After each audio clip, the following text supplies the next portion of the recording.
So, for the past 2 years, Five Nights at Freddy's been probably one of the most well-known horror game series on the internet. Now, you probably think that this series became so popular because it was just some basic horror game that got multiple sequels only because it had a huge fan base. But in all honesty, no, that's not the reason why it was so popular. A good portion of the popularity came from its originality. The games weren't just boring run around the woods to avoid the evil man and get jump scared like every 20 seconds because the developers couldn't create some of those actually scary. Wait.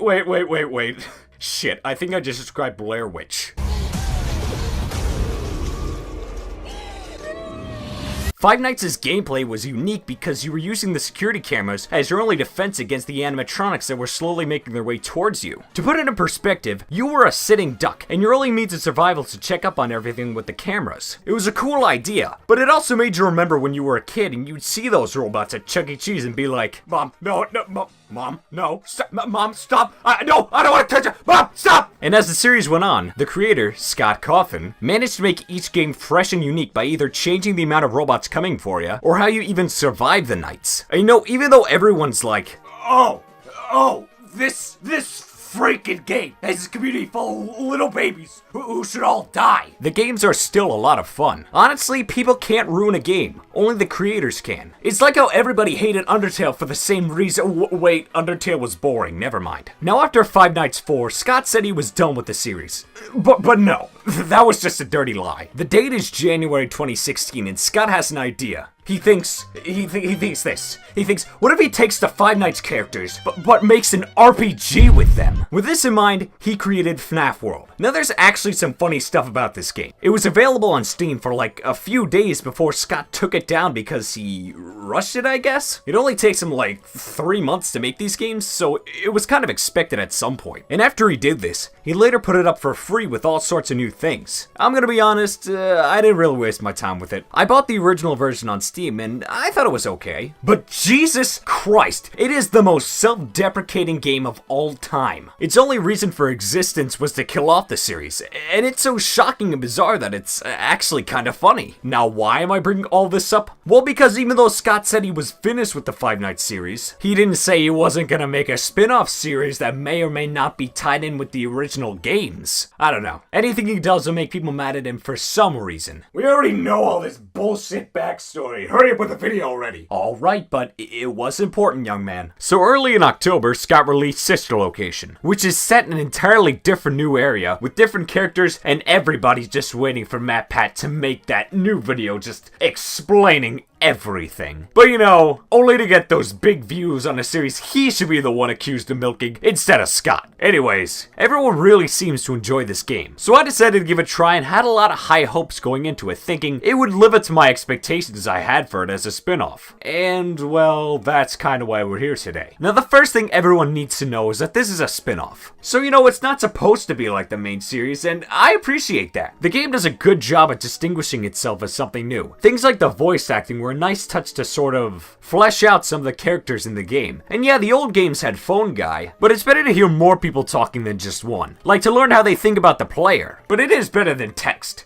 That was just silly. However, since we're talking about characters, the game really doesn't do much with these new guys, to be honest. Let me explain. When the trailer for this game was released, it showed off all of these new animatronics that were all cool looking and futuristic. And it made us scared, yet at the same time excited, because these guys were something new after the same characters that were in all 4 games prior. But we don't get to learn much about them since the game doesn't give us many chances to, except for the baby thing. I say this because as the game progresses, the animatronics all start to show up less and less. In Freddy's case, we only encounter him like twice. Once in the break room where he actually poses a threat, and then in the parts and service room where you just have to salvage his insides. Now you may just think that's only the case for him, but honestly, every animatronic is very underwhelming. Balor and Foxy are basically just the same in terms of surviving against them. You just walk in a dark room slowly without getting caught. And you don't even encounter Baby. Instead, you just go to her room during night 1 and have a little tug of war game with one of her minions. But at least this and the break room one were good because they gave some sort of challenge. While Balor and Foxy are just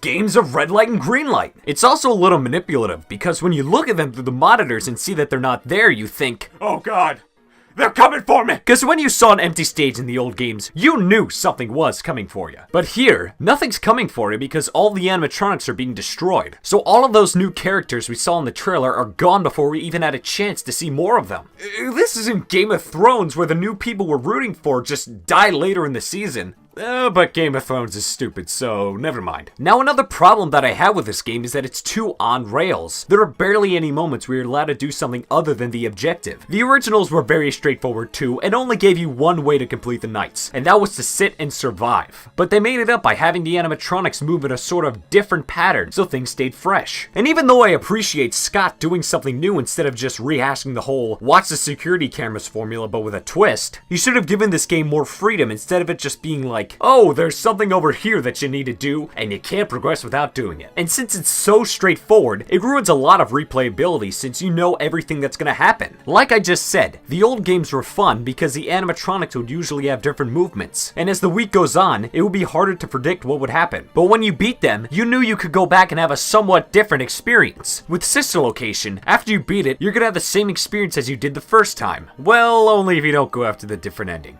But still. And you know, another thing that I noticed about Sister Location is that it doesn't stick to one game mechanic, but rather it has a bunch of smaller game mechanics that fill it up. And oh boy, if we learned anything from 3D Sonic, it's that having multiple game mechanics can be a red flag in many people's minds. You see, since the game has so many mechanics, it has to focus on all of the ones it has, rather than just focusing on one and fleshing that one out to the best of its abilities. In this game, we have Stop and Go with Foxy, bringing systems back online in the break room, salvaging robot parts in the parts and service room, hiding under the desk in Baby's room, the spring lock bullshit in Night 4, and the callback to the first 5 nights with the security cameras in the secret room. That's a total of 6 different mechanics in this game, and the reason why that's a problem is because the game doesn't use them to their greatest potentials. With the desk and the break room, they're only used once, making them seem pointless. The Stop and Go isn't anything special at all, you just stop when the situation calls for it, and then you book it when it's clear. The spring locks just felt like luck to me, and the parts and service is just grabbing something and then leaving. The original games weren't like this because they all focused on 1 or 2 mechanics, but fleshed them out and made them work. And because of this, you were able to get better at the games. You can't get better at a game that doesn't stay consistent with its playstyle. How could you when you spend a good amount of time on one playstyle and then you're dumped into another one that's completely different? If the game was structured like the animatronics still slowly came after you from their stages and you had to zap them with the buttons like to send them back or something, that could work. It could also be like the animatronics can take over the room you're in so you're forced to move around the building. That could work too because it's still being faithful to the originals, but it's giving a spin on it by being able to move around and have the animatronics sent back. And one more thing I have to say about this game, it's pretty short when you think about it. Now, like all games prior, there are a standard 5 nights. However, one of those nights you're stuck in a Springtrap suit, so technically there are only 4 nights. Combine that with no 6th night or custom night, and a secret ending that doesn't really make much sense because an animatronic follows the main character home?